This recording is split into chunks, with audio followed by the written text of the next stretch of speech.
And because my stress fracture was so bad, so like the pivot point between my ankle and my shin, I just casted that all the way up.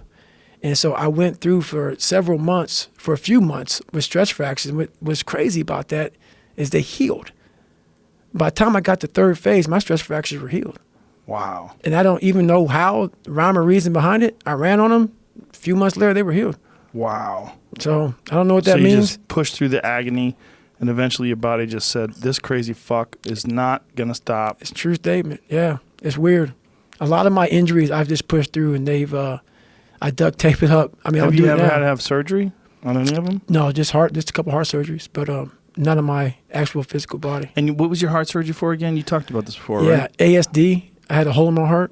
Yeah. So we talked about even more ridiculous. Yeah, that's what we talked about that too, man. They took me off and studied me for a while. So they realized that, my God, I shouldn't even been in the military. I wasn't even qualified to be in the military with a hole in my heart. Let alone be in special operations where you're jumping on planes and stuff like that. So I was lucky. How did they seal that up?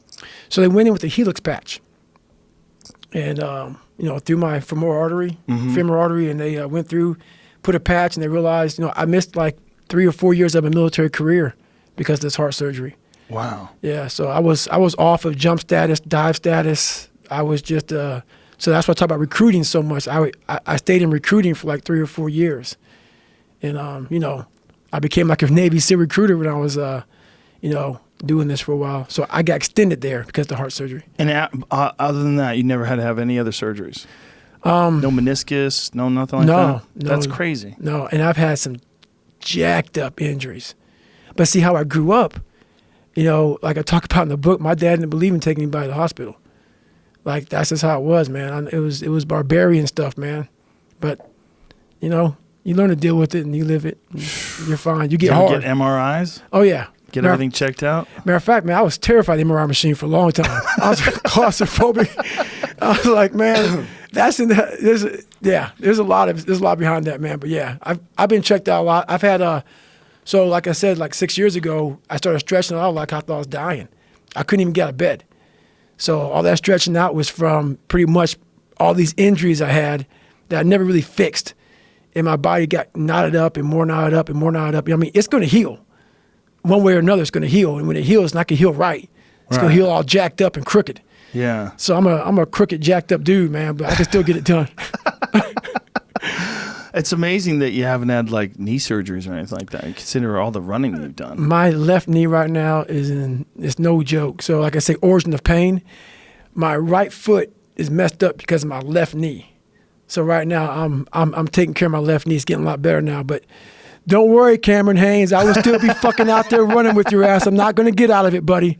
So if you're listening, motherfucker, I will see you this weekend. Merry Christmas. All right? Just so you know, brother. Merry Christmas. I'll see you soon. You don't know what's wrong with the knee? You have no idea? It's from stretching. So basically. Stretching? Yeah. So really? Because my body was in such bad alignment from just what I did to it. Mm-hmm. That now I'm in this huge stretch routine and my body's getting back into alignment.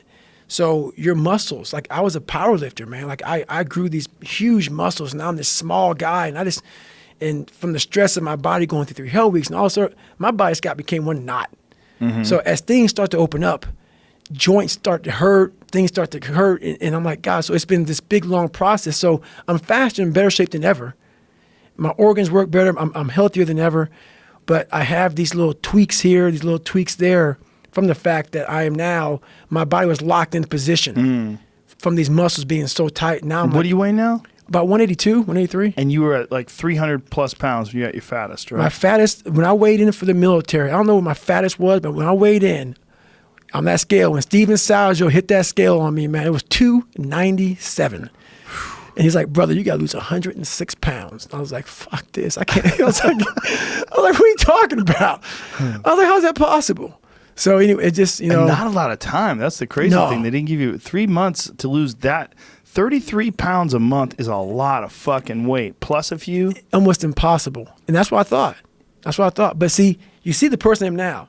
Yeah. I was 175 pounds in high school. So I was a skinny guy in high school. So I made myself big. Mm-hmm. I'm a small boned person, so it wasn't. Trust me, it was hard. It was the hardest thing I've ever done in my life. But What did people think around you when they saw you 3 months later? You're 100 pounds lighter. my mom couldn't believe it. Because my mom, so I was living in Indianapolis, Indiana at the time. And so I was trying to study for this ASVAB test again that, I got to take it again, going to the Navy. And I'm out here trying to lose weight. And I'm, working for this company, spraying for cockroaches and all sort of crap. And I would lay in her pond in fucking November in Indiana. Just lay in her pond. Because I was like, I'm going to bust. I got to get hard. So I would lay in the pond, get out of the pond, and go for a run. Just all wet, cold, like like the daggone shirt would just freeze up from ice and shit. And I'd be out there running and said, what is wrong with you, man? Like, you were that kid who just didn't want to, like, what's wrong with you? So she started seeing the transformation, like, this guy is obsessed with trying to become somebody. Next thing she knew, man, my God, you actually lost that much weight that fast. I love the fact that you did it, but what hurts me is when I hear stories about people that get like stomach stapling and surgery and all that shit that they do. Like, you just need to just lose the weight. Right. And if you just did it the right way, you would have earned it. And if you earn it, you'll keep it. That's the thing about it, man. Like, we like to take these very quick fixes in life. We want the 6-minute abs approach to life. Yeah. No, man. There's no permanent in that. Yeah. There's no permanent in that, man. There's no scarring. There must be scarring.